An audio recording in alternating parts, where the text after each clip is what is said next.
केशव माधव गोविंद बोल केशव माधव गोविंद बोल मुकुंद माधव गोविंद बोल मुकुंद माधव गोविंद बोल मुकुंद माधव गोविंद बोल मुकुंद माधव गोविंद बोल हरि बोल हरि बोल हरि हरि बोल हरि बोल हरि बोल हरि हरि बोल हरि बोल हरि बोल हरि हरि बोल हरि बोल हरि बोल हरि हरि बोल मुकुंद माधव गोविंद बोल मुकुंद माधव गोविंद बोल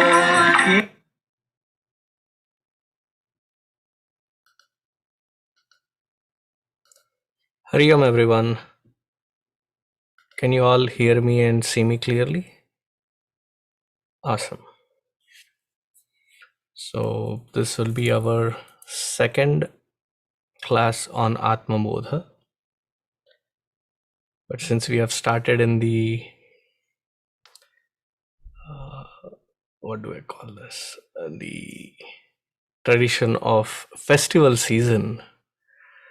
So we will have some changes, especially in the next coming 9 days, where I think next two Tuesdays we will be having the celebration process. No, only one. So next Tuesday we will be in the celebration process. So please attend that. In the evening we will have Lalita Sahasranama followed by bhajans and Aarti. So you please join that.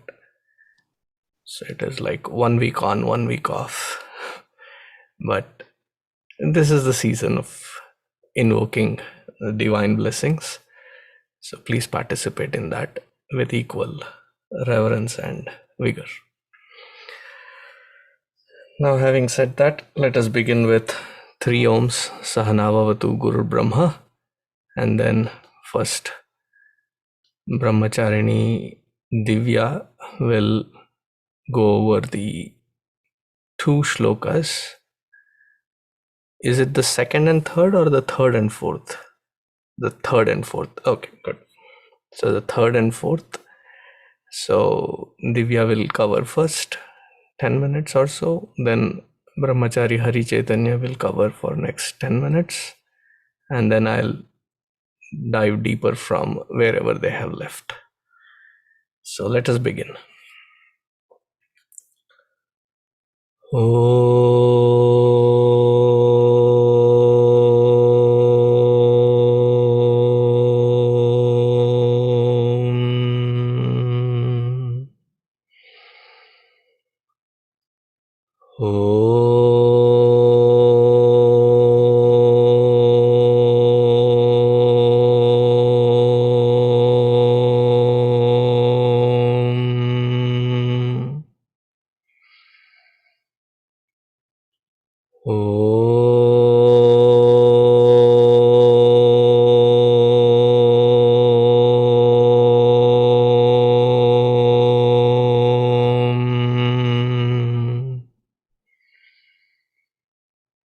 ॐ सहनाववतु सहनौ भुनक्तु सह वीर्यङ्करवावहै तेजस्विनावधीतमस्तु मा विद्विषावहै ॐ शान्तिः शान्तिः शान्तिः गुरुर्ब्रह्मा गुरुर्विष्णुः गुरुर्देवो महेश्वरः गुरुरेव परं ब्रह्मा तस्मै श्री गुरवे नमः तस्मै श्री गुरवे नमः. But before I give it to Brahmacharini Divya, I will be asking Hari Chaitanya. Okay, 1 second. Some technical snag. Okay. There you go. So the first shloka has the invocation, and third and fourth shlokas lead and repeat. तपोभिक्षीण पापानां शान्तानां वीतरागिणां मुमुक्षूणामपेक्ष्योऽयम् आत्मबोधो विधीयते अविरोधितया कर्म अविरोधितया कर्म नाविद्यां विनिवर्तयेत् नाविद्यां विनिवर्तयेत् विद्या विद्यां निहन्त्येव विद्या विद्यां निहन्त्येव तेजस्तिमिरसङ्घवत् तेजस्तिमिरसङ्घवत् परिच्छिन्न इवाज्ञानात् परिच्छिन्न इवाज्ञानात् तन्नाशे सति केवलः तन्नाशे सति केवलः स्वयं प्रकाशते ह्यात्मा स्वयं प्रकाशते ह्यात्मा मेघापायेषुमानिव मेघापायेषुमानिव.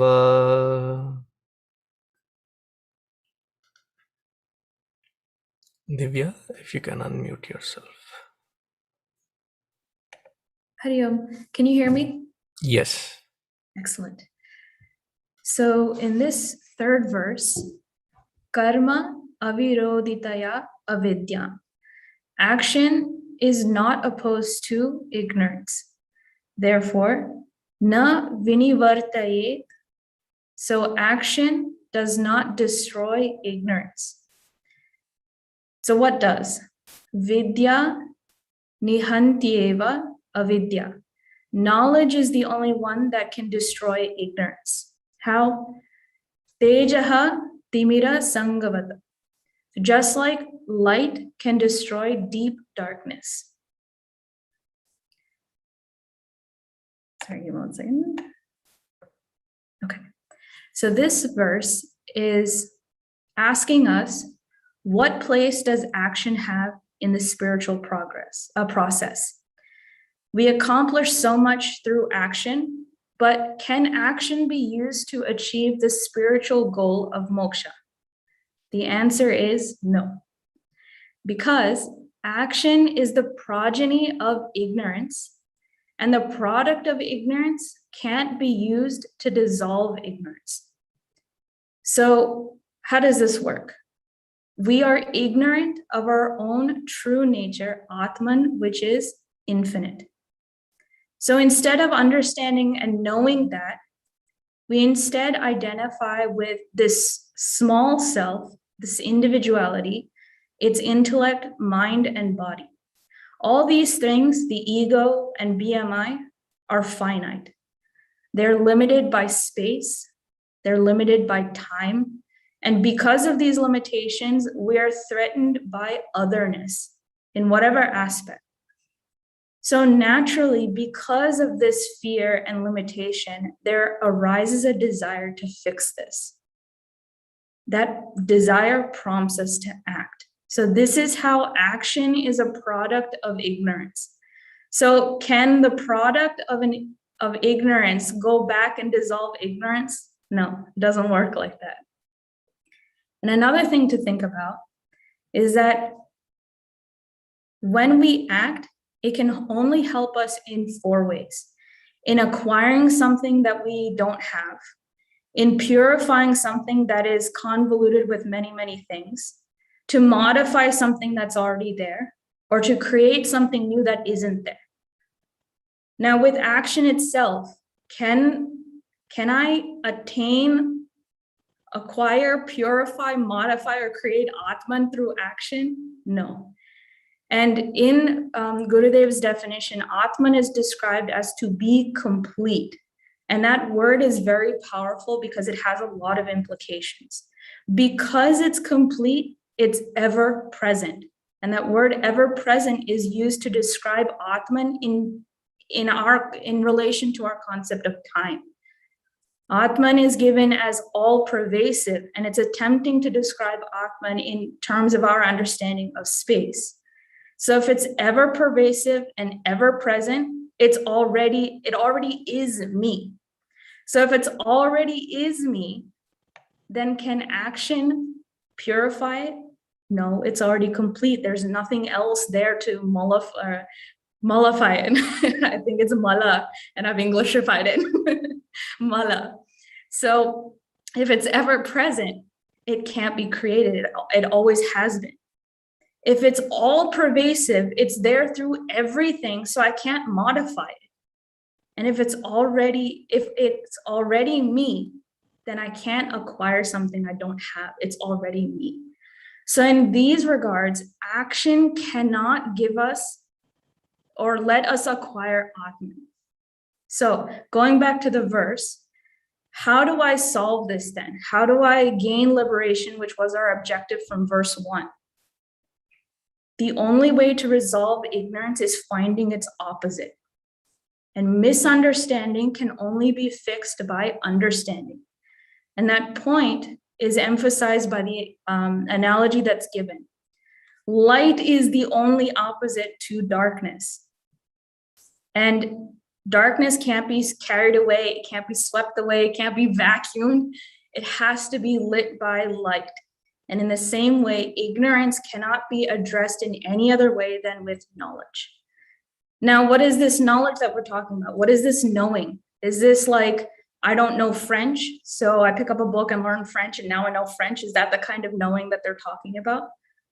No. So I want to give another example here to understand what knowing here means. Have you ever seen an illusionary picture where they draw two lines and it makes either like you see two faces or a vase in the middle? If you've seen that illusion, some of us will just see the two faces, some of us will see the vase. But if I struggle and keep looking and someone points out this or that feature, suddenly I'm like, oh, I see it. Has anything ever changed? No. Has anything been created, modified, destroyed, like any of the four we saw earlier? No. It always was. It's just our vision and understanding has to change. So that's the kind of knowing that they're talking about. That I have understanding here is the figurative sense of rediscovering the self that has never been non-existent. There we go. We have to be careful about the nevers and the non. So here it's very, very subtle. And Gurudev gives another example that it's like the dreamer waking up to realize that he was the waker the whole time. Nothing changed. It's just our understanding and vision it's a very subtle understanding. So the awareness is the only way to liberation from our illusory finitude, which brings us to the next verse, verse number 4.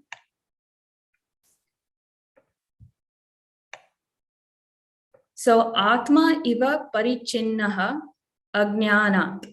So the self is like as if it's finite because of that ignorance. Tat nashe sati kevalaha. So that means that ignorance Atma prakashate hi swayam tat nashe sati kevalam. So the self reveals by itself only when ignorance is destroyed. And the analogy that's given is Iva Anshunman Prakashet Swayam Mega Paye. So I've repeated some words here because those verbs are used in both parts. So in this analogy, it's saying like the sun reveals itself when the cloud passes away. And again, here, the verse continues the same idea as the previous one, but here the two emphases have been made.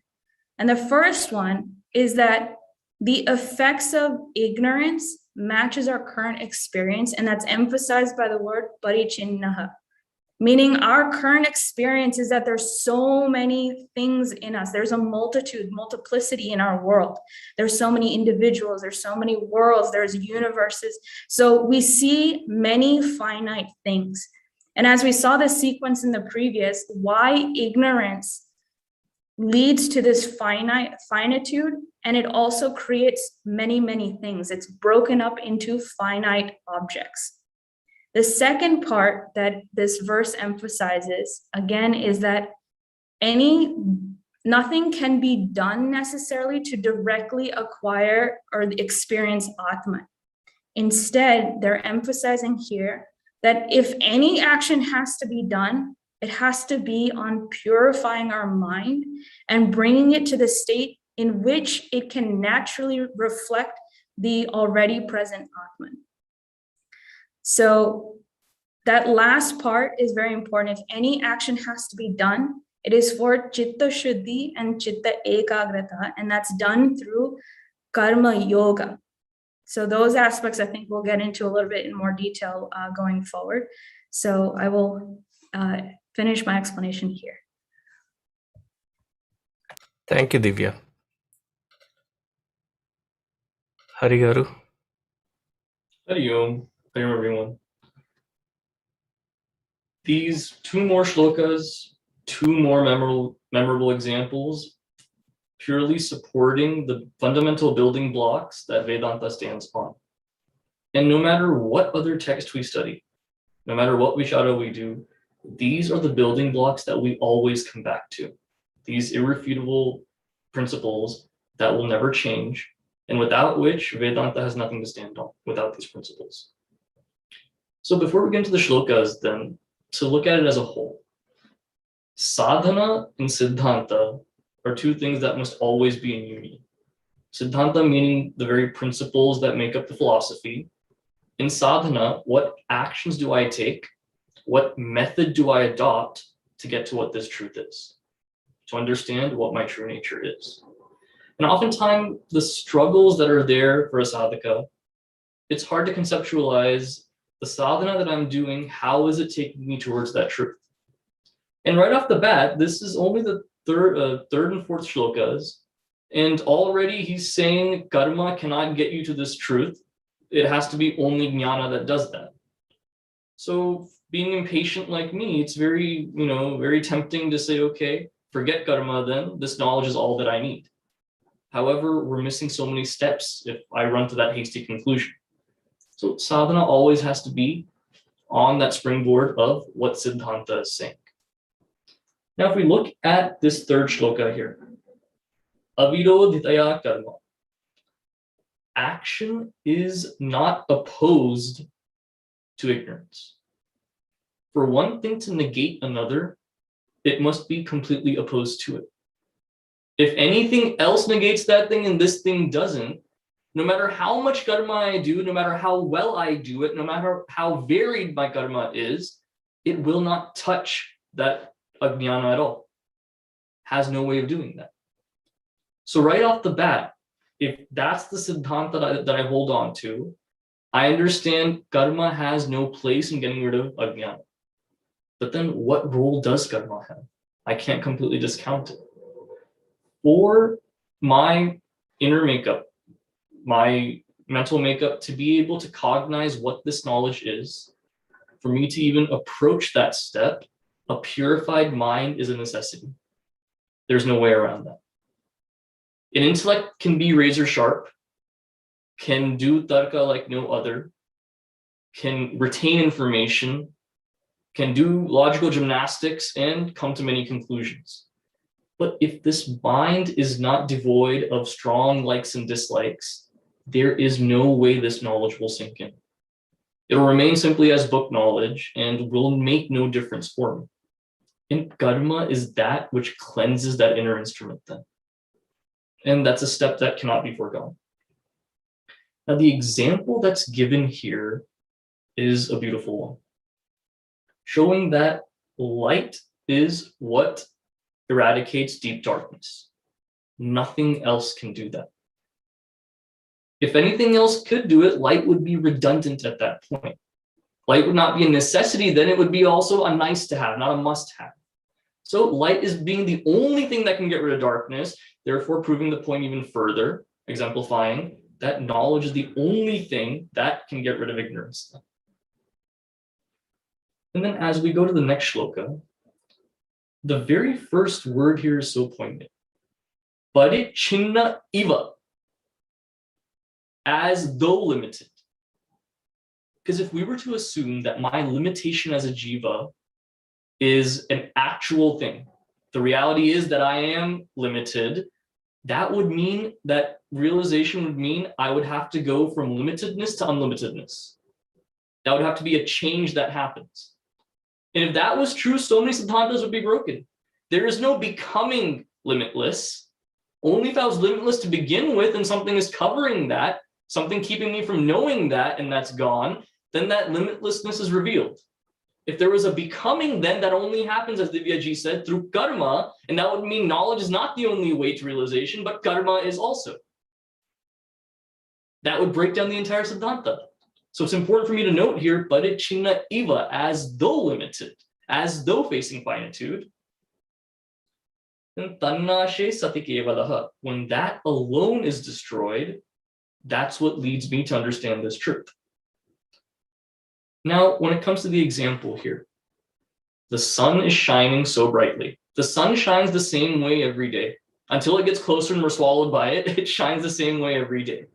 The clouds that cover it make us feel today's a cloudy day, today's a sunny day, happy day, sad day. We go into different avenues like that, but the sun shines the same way. And there's no switch that turns it on or off. It's permanently like that, shining by itself. Now let's look at one other example. Say there's a curtain and the curtain is drawn and it's still dark. There's two objects there. One is a pot that's sitting there in the dark. The other is a candle that is shining. When it comes to the pot, I have to see the pot. My eyes are doing one thing. I need light to get rid of that darkness to see the pot also. My eyes simply don't do the trick for me. Looking at that candle though, my eyes are looking at that candle. There's no need for any other light. It reveals itself right there. Same thing here with Atma is what Bhagavan Shri Adi Shankaracharya Ji is saying. Because let's look at Siddhanta again here.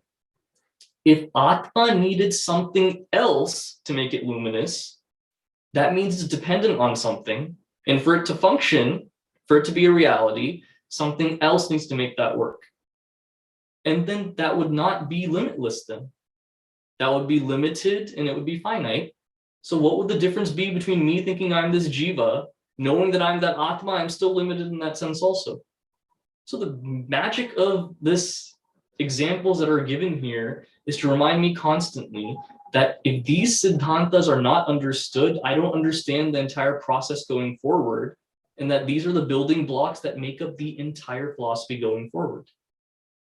Now, also as it relates to this example of when the clouds move, the sun is shown, it's that once this knowledge is cognized, once I understand that I am Atma, that thought also pushes away other thoughts of finitude.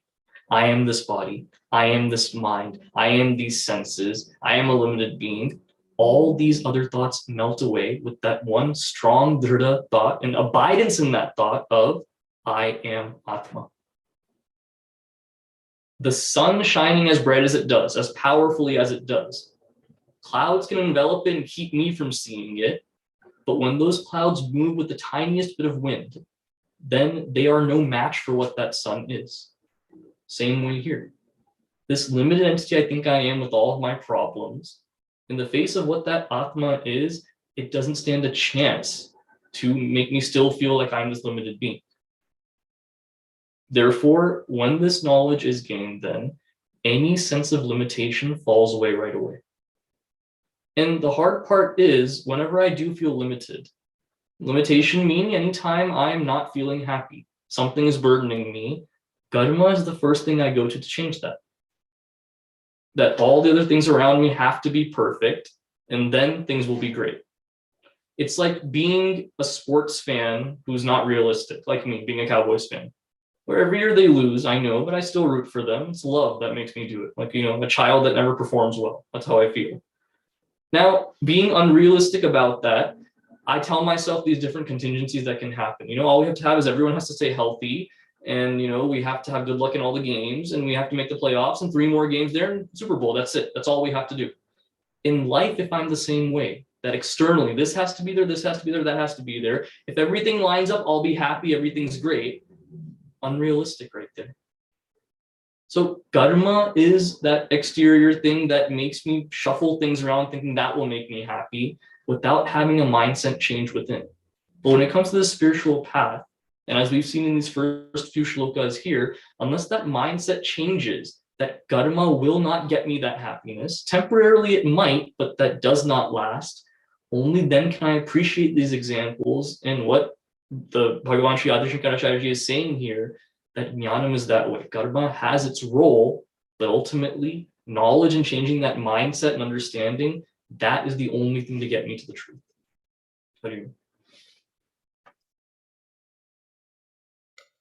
Thank you, Hari.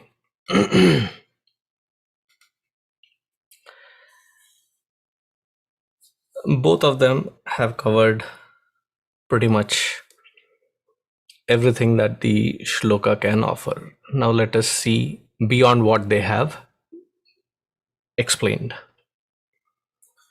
First and foremost, there is this wrong conviction or a wrong understanding that sadhana means whichever type of sadhana that you take in, whether it is puja, japa, dhyana, then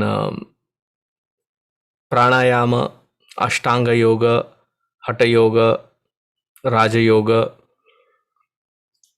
then upasana paddhati, then the karma itself.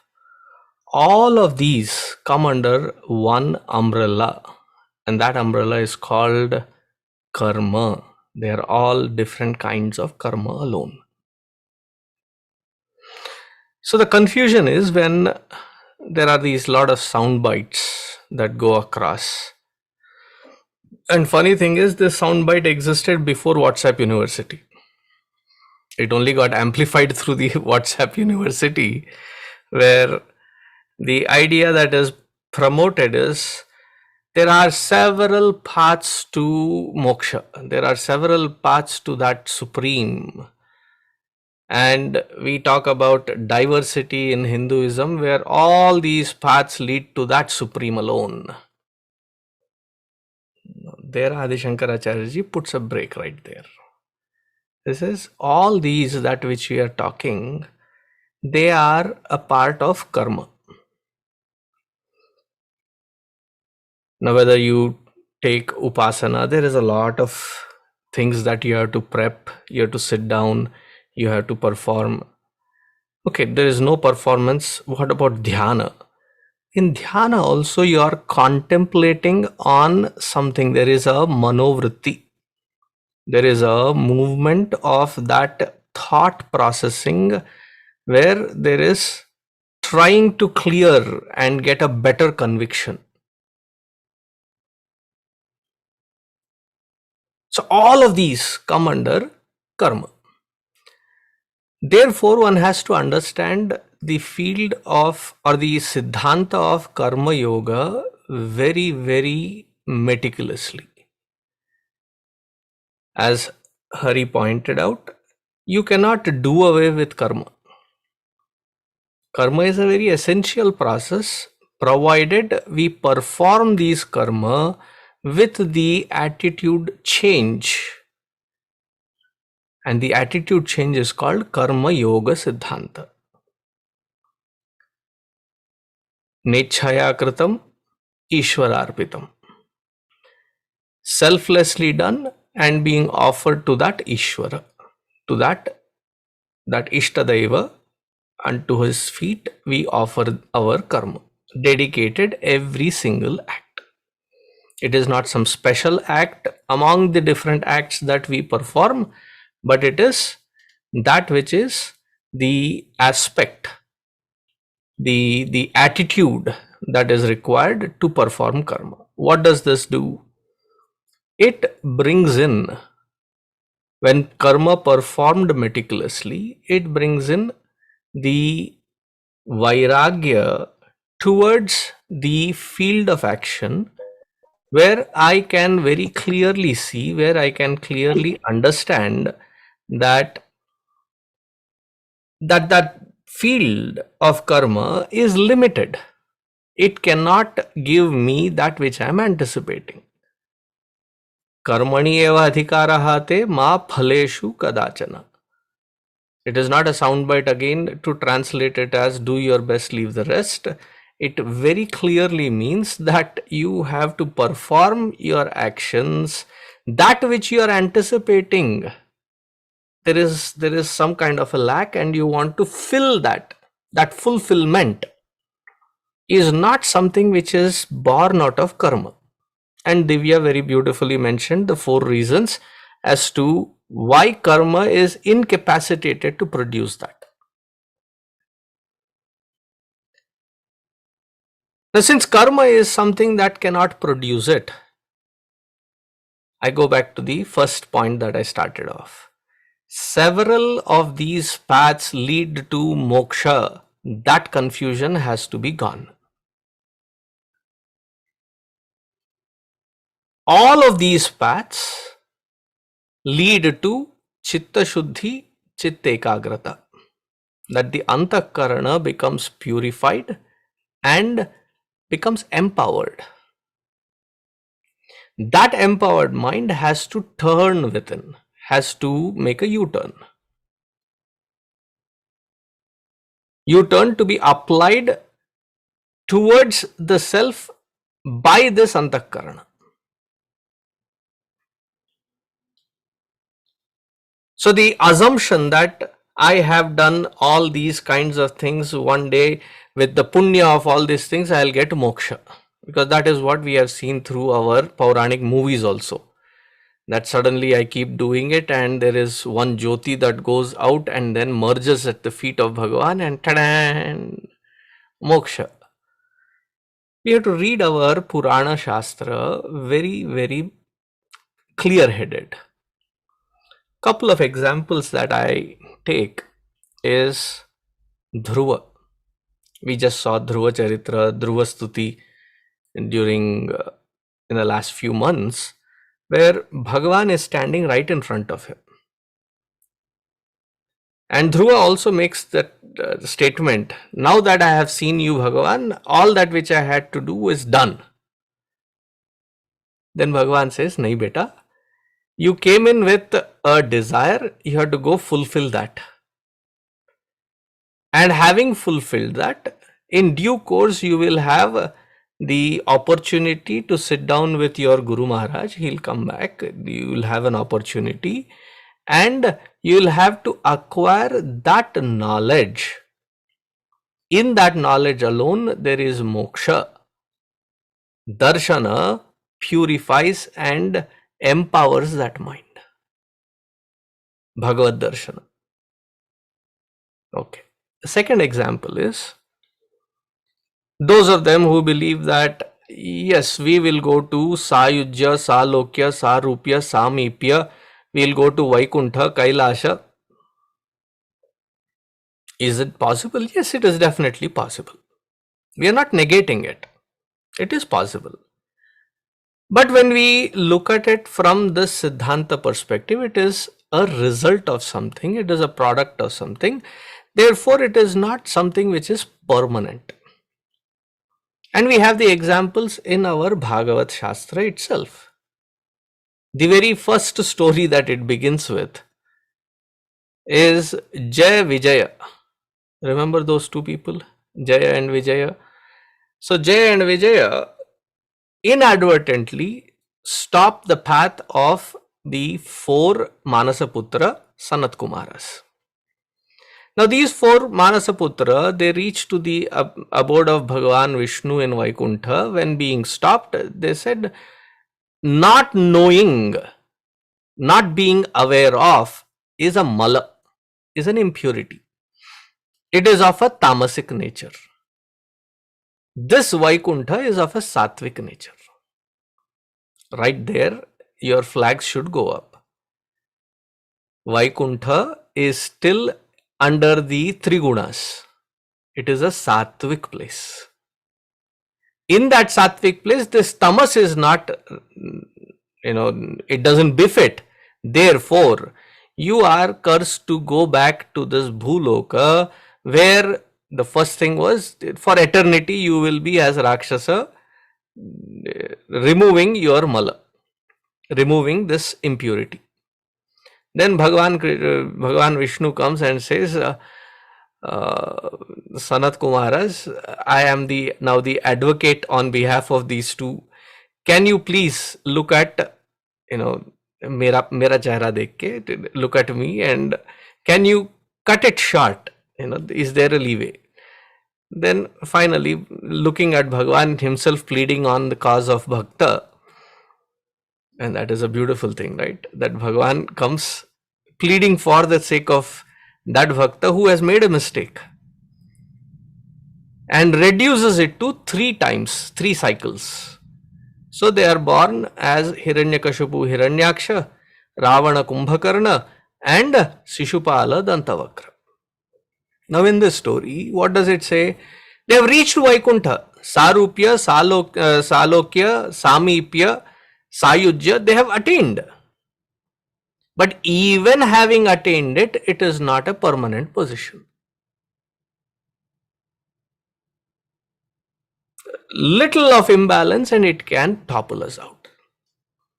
Karma and products of karma, whatever it be, whether it is in this loka or the other world, they are not of the nature of permanency. Ma phaleshu kadachana, that cannot yield that phala which we are seeking. Knowingly seeking or unknowingly seeking, but seeking nonetheless. That cannot be the result.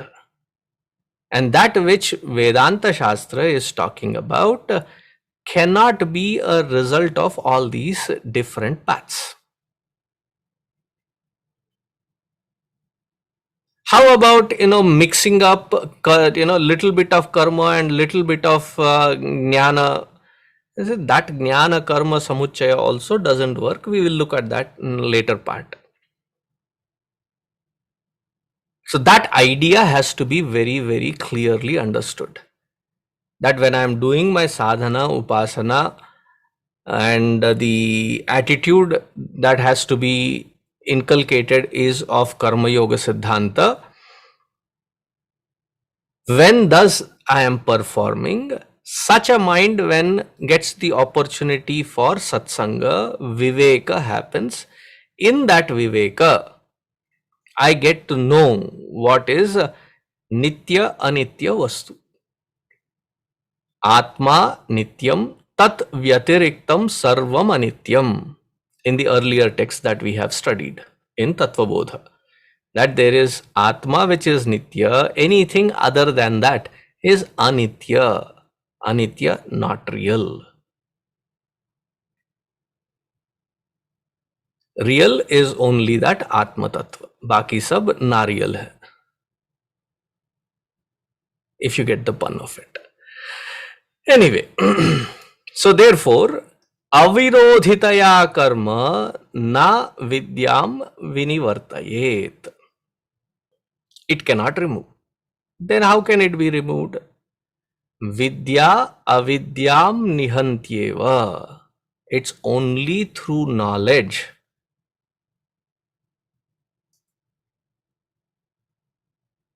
In the Guru Stotram, we say Ajnana Timirandhasya Jnananjana Shalakaya Chakshurun Militam Yena Tasmai Shri Gurave Namaha. Ajnana Timira Andhakara. They can be removed. Jnana Anjana Shalakaya. So Ajnana can be removed through Jnana alone. There is no other method that which can remove this Ajnana. That avidya of what? Avidya of my own true nature. And the example very much given, tejas timira sanghavat.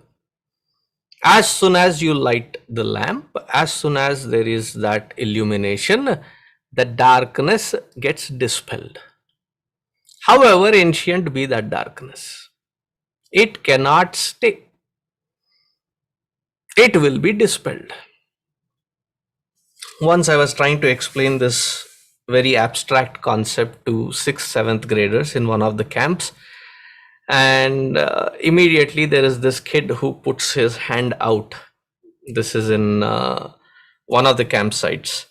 So there was a lamp, and he puts his hand out and he says, Swamiji, there is light and there is darkness.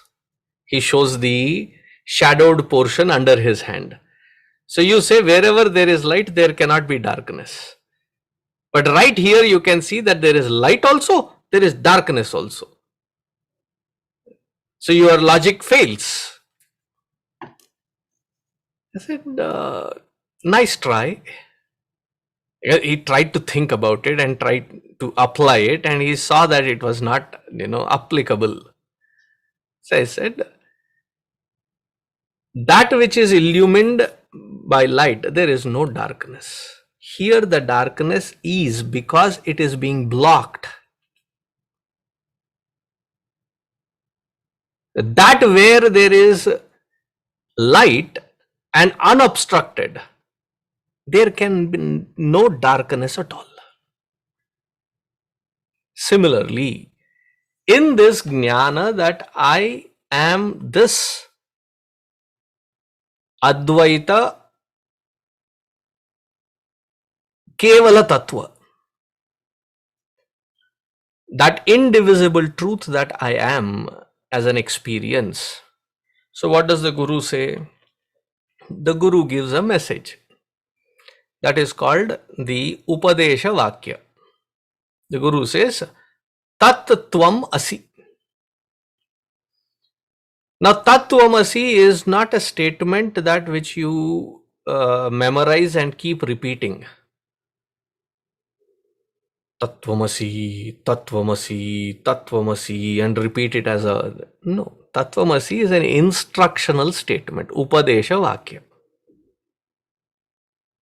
So you and I as seekers have to understand what Tat means, what Tvam means, and why this Tat, this substratum, is my true nature, Asi. That is ascertained. Now this knowledge, this understanding dispels the darkness. Then what does the student respond back to the teacher? When the teacher comes by again and says, Kyo? Anubhuti hui? Did you have the anubhava? The student doesn't repeat and say that, yeah, tattvamasi, tattvamasi. No. The example that I usually give is when you leave an instruction on the refrigerator with a sticky note saying food inside the fridge, warm it up and eat. You have some meeting or something. You call them back. Did you see it on the fridge? They said, yeah. It reads, warm it up and eat. No, that is not what you are anticipating. What are you anticipating from your child? Yes, I have warmed it up. It was Dvaita, now it has become Swaha Ahakara, it has become one with me. Right? Similarly, the student, after having heard Tattvamasi, after having done this Vishleshana, after having done this contemplation on it, arrives at that point that substratum is verily my true nature, then the response given is Aham Brahmasmi. Therefore, Aham Brahmasmi is also not a Vakya wherein you keep chanting it and repeating it like, recently I saw some TV show where that also was mispronounced. Very painfully I had to hear it. Aham Brahmasami, pata nahi kya bolne wala tha. But it is not a statement that you keep chanting. It is an anubhuti. Anubhuti that yes, I am that. It is my experience. I am that Brahman. That vidya alone removes avidya. Now going into the next shloka. Now this particular shloka is more of a technical nature. So I'll not go into the word meaning of it, which has been already covered. So I'll go into the Siddhanta itself. Now the Siddhanta is that, let me take the example which has been given, thereby connecting it to Siddhanta becomes easy. Megha paye amshuman iva. Amshuman Bhagavan Surya. He is illumining. You ask your child, beta, go check if the sun is out, if you can see the sun. So he comes back running and says, no mom, the sun is covered. It is cloudy out there. The child is not wrong. The sun looks covered. But the understanding is that the cloud is covering the sun. But in fact, the fact is the cloud is only covering my vision. Right? The second part is the presence of the cloud is also illumined. That which is covering that sun, who is illumining that? That also is illumined by that sun alone. S-U-N.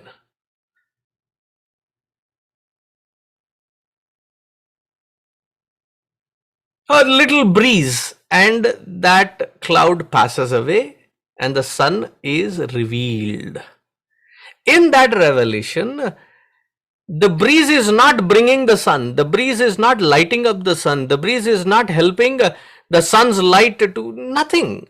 All that it has done is removed this veil, it has removed this layer of cloud. If you understand this. Similarly, this ajnana is a conviction in my antakarana. And ajnana is the root cause of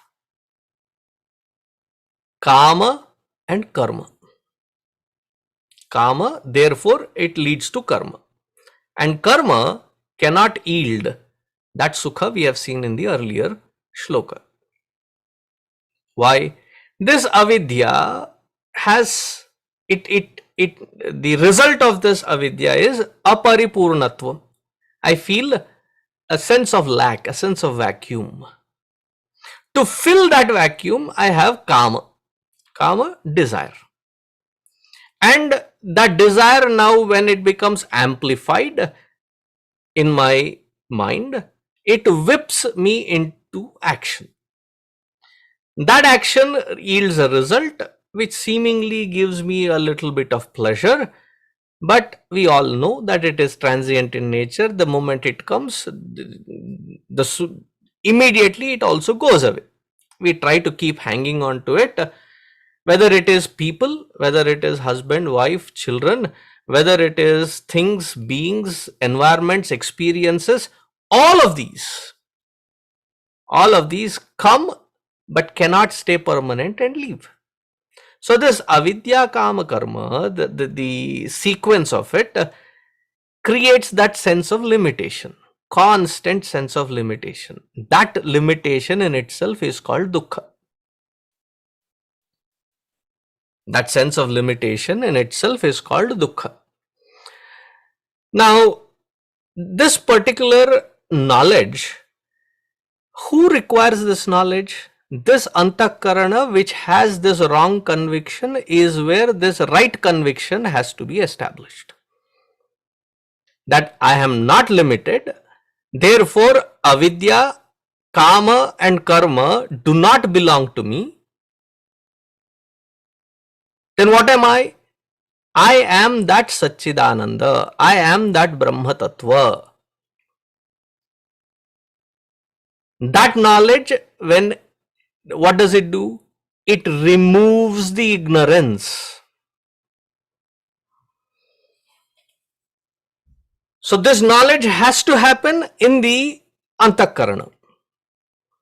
Now the confusion happens when we refer to Bhagavad Gita or Upanishads, where we see statements like yan manasana manute.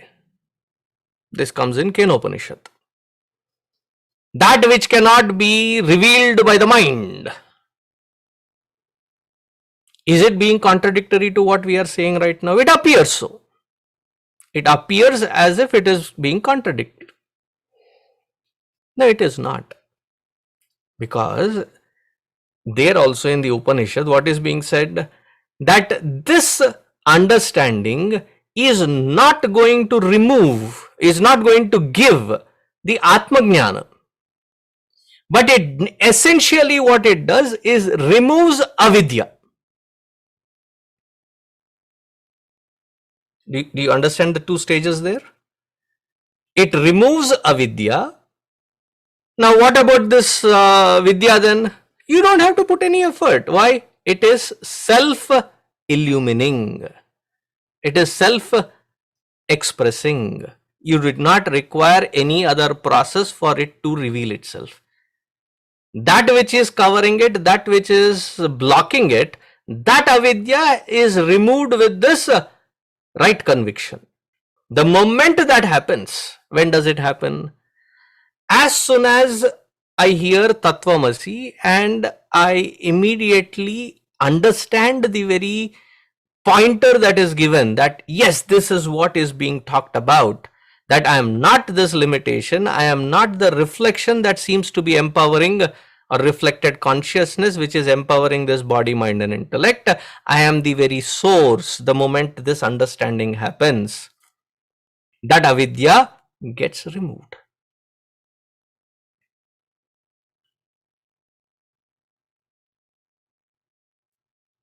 Now what about it being replaced again, like maybe the cloud will come back again,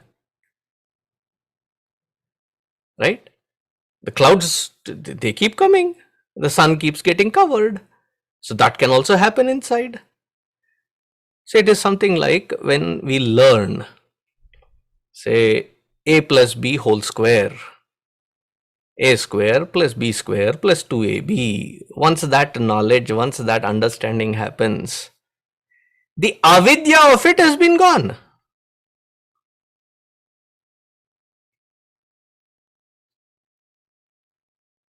Right? 2 times 3 is 6. When I was young, I used to be woken up early in the morning, and in that half sleepy eyes, though freshened up, brushed up, everything done, sitting there yawning and then chanting. 2 ones are 2, 2 twos are 4, 2 threes are 6, 2 fours are 8. Do you remember growing up? 2 times 20 to 20 times 20. Until then, every single day. Until when? Until it became not just something which I have memorized, but something which I have understood. That avidya is gone. It will not come back again. Similarly, something similar like this avidya, once it is removed, it is not going to come back. Another step here, very, very important. Why nididhyasana? Now, such person who has this avidya layer removed, such person sitting on the seat of meditation doing nididhyasana meditation is beneficial. So, when we ask meditation, are we at that stage? In the Vedantic terms, that is what we call as meditation. Whatever else is sold as meditation, they are not meditation. They have some specific processes and they are recognized as that, which many these days sell it as meditation, but they are not.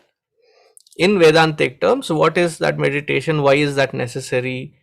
Though I have realized, though the avidya has gone away, the body, mind and intellect still is habituated to certain erroneous ways of existence by habit. Like, if you have, as soon as you wake up, on the right side you have a table or a lamp, and you turn it on as soon as you get up, and you have gone to your sibling's place. You wake up, you search for it, and because this is a new setup, it immediately doesn't click in. You search for it as though you have woken up at your bed, then you realize, oh, I am not at my place, right?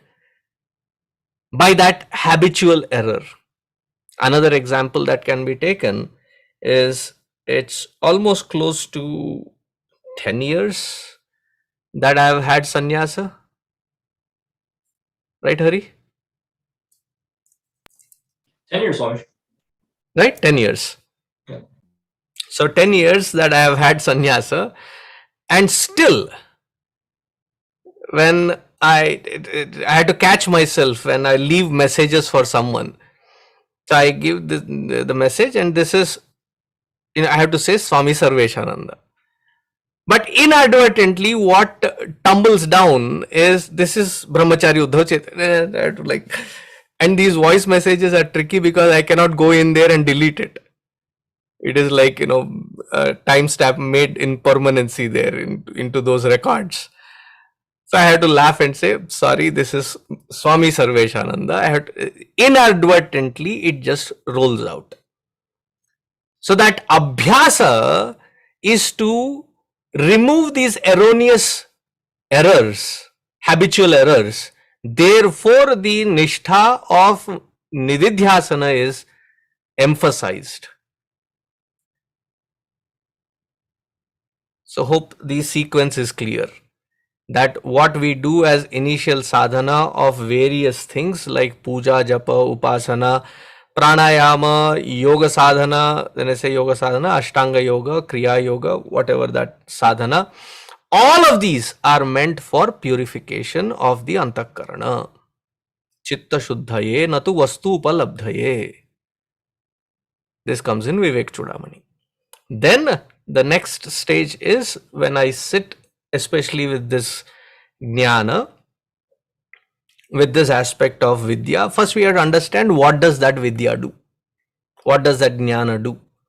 It removes that ignorance, reveals my true nature, and once that revelation has happened, it is not a recurring thing where that avidya keeps coming. Once it is done, it is done.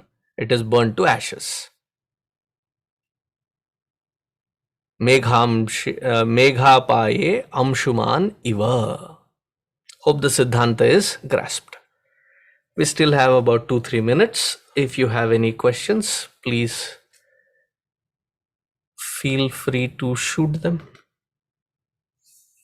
You're all on air, just letting you know. So please go ahead and ask questions if you have any.